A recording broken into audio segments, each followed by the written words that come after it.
I was at your town hall just a few weeks ago. You were explaining the Ryan budget proposal. You had a very supportive crowd, actually.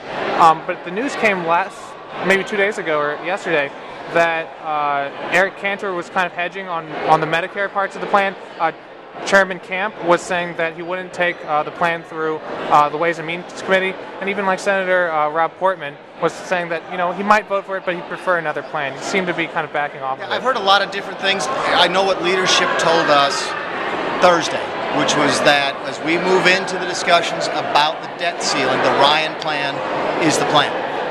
And that everything is still on the table. We've not taken Medicare off, we've not taken Medicaid off. And really, seriously, if you stop to think at it and you look at the numbers, if you are serious about balancing the budget, you have to be serious about entitlement reform. If you're serious about having a Medicare program that actually works 9 years out, you have to be serious about entitlement reform. So I think we'll continue to see it. Leadership is saying all the right things, and I'm cautiously optimistic. Do you think they will actually move it through all the relevant committees to bring it to fruition as a serious proposal? And this is not just... I hope so. Listen, you and I both know the only way to actually put the Ryan plan into place, the policies, is to move those separate bills through the committees. So I'm hoping that they do what they said.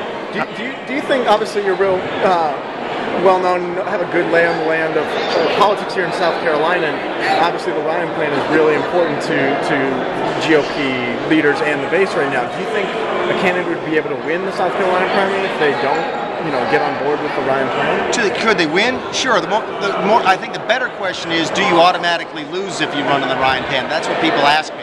And that answer to that is absolutely not. People here are hungry for a real discussion about our spending problem.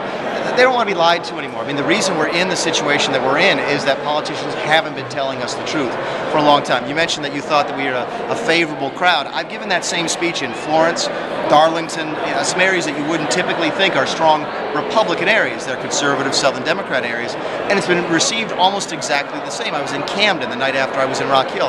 Again, a very conservative, not a Republican crowd.